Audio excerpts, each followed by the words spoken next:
Sa dami ng team sa PVL ngayon, ilan na lang ba talaga ang hindi malulugi?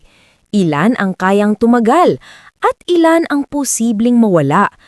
Kung akala mo solid na ang PVL dahil packed ang venues at trending ang mga players, wait, may mas malalim pang usapan sa likod ng court. Dahil hindi lahat ng teams ay financially safe at posibleng may mga susunod pang mawala sa liga. Ano ang totoo? Sino ang stable? At ano ang pwedeng solusyon? Pag-usapan natin yan ngayon. Uminit ulit ang usapan tungkol sa financial sustainability ng PVL teams matapos ang isang viral post sa X ng PVL fan. Ayon sa kanya, sa ngayon, 4 lang daw ang team owners na masasabi mong relatively stable pagdating sa pera at long-term support. At ito ang mga nabanggit: Ribisco Group, Creamline at Choco Mucho, Smart MVP Group, PLDT at Signal, Akari Group, Akari at NextLed, Strong Group, Farm Fresh at Zeus Coffee. Actually, sa pagkakaalam ko, kasama ang Capital One dito. Marami silang mga business din na makakasustain sa team. Sa madaling salita, konti lang ang may sapat na kapital para tuloy-tuloy ang operasyon, lalo na ngayong tumataas ang gastos sa players, staff at logistics. Isa na rin diyan ang sitwasyon natin ngayon dulot ng mga malawakang korupsyon. Maraming mga malalaking kumpanya na nagsara at walang mga investor ang gustong mag-invest dito sa Pilipinas. Humihina rin ang peso natin na ikinababahala ng lahat. So bakit nga ba sila ang mas matibay? Simple lang ang punto. Point: industry matters. Ang mga kumpanyang ito ay galing sa food and beverage, telecommunications, utilities and consumer goods, logistics. Mga industriya na kahit may krisis, tuloy-tuloy pa rin ang kita. Kaya kahit malaki ang ginagastos sa volleyball, kaya nilang i-sustain ang teams year after year. Hindi lang ito passion project. Business plus branding plus long-term investment. Ngayon, eto na ang mas delikadong tanong. Paano yung ibang teams?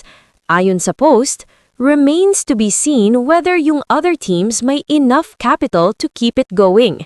Ibig sabihin, walang kasiguraduhan kung hanggang kailan kakayanin ng ibang franchises ang rising player salaries, frequent transfers, coaching changes, travel at operational costs. At dito pumapasok ang disbandment rumors na ikinatatakot ng fans. Kasi sa totoo lang, kahit gaano kagaling ang roster, kung walang pera, delikado. May interesting na proposal ang mga fans at ito ang ikinatuwa ng maraming fans. Mag-introduce ng PVL Division 1 at Division 2. Ano ang idea? Division 1, mga financially strong teams, full season commitment. Division 2, conference-only or semi-pro teams. Bakit maganda ito? Hindi mapipilit ang teams na gumastos beyond capacity. May playing opportunities pa rin ang athletes, may pwedeng freelance setup para sa players. Mas sustainable sa long run. Sa madaling salita, mas kaunting mawawala, mas maraming mabibigyan ng chance. Ang PVL ay lumalago, oo, pero kasabay ng growth ay ang hamon ng sustainability. Hindi sapat ang hype, hindi sapat ang sold-out games. Kailangan ng matibay na pundasyon sa likod ng court. Ang tanong ngayon, handa ba ang PVL na mag-adjust para masigurong buhay ang liga? Hindi lang ngayon, kundi sa susunod na dekada? Ikaw, anong tingin mo? Division 1 and Division 2 ba ang sagot? O may mas magandang solusyon pa? Comment down below. Like kung agree ka at subscribe para sa mas maraming PVL stories na diretso at walang paligoy-ligoy. Grabe yung pang-weights nyo, grabe oh. Wow! Grabe oh. Grabe yung pang-weights nyo yun oh. Ito na kaya to. Buti pa talaga ako ni Tita. Hindi pads mo na, hindi pa natanggal. Ano ba ako?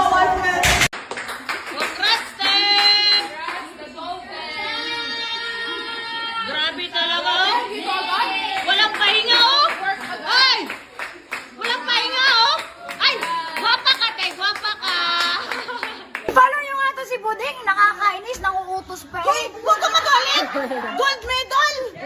siya, guys! Thank you, te!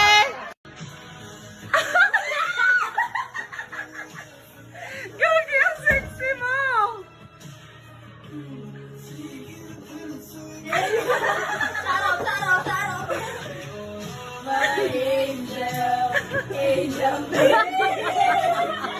Pera dapat hinahagin! Pera o ba yun? Pera o ba yun? Pera o ba yun? Gagi, ang sexy! Pati ka, ikaw lang tayo magbinibini, Mars. Kesa, alam mo, pumistin pa ako. Uy, baka iba na yung amuyan yan, Mars.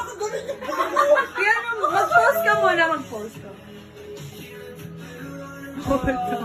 Tuwan-tuwa na yung nanay mo sa'yo niyan, Mars. Ito na, sige. Para hindi mahirap, shoulder, shoulder.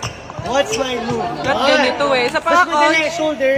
What's my move? Paano yung sa'yo? Oh, from top, 5. Going back to Honolulu just to get to Maui, Maui, Maui, Maui.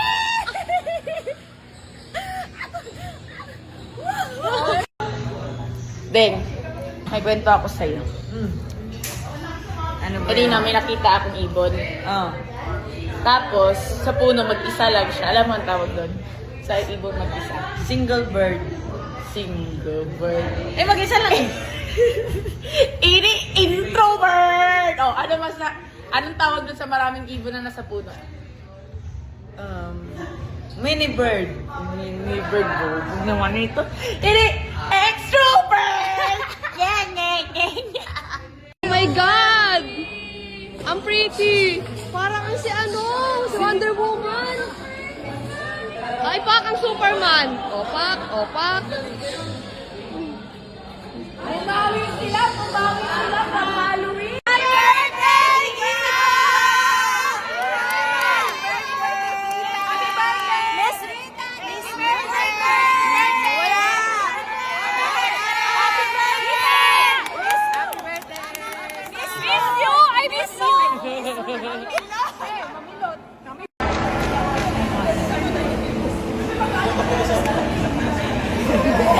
Cool down na lang yung ginagawa niya.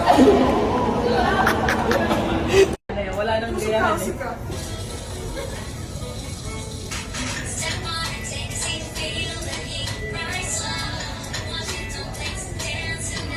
Oh, wala na.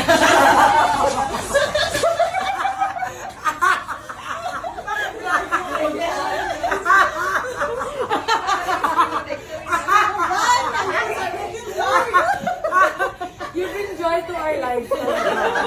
Grabe, mahal na mahal namin.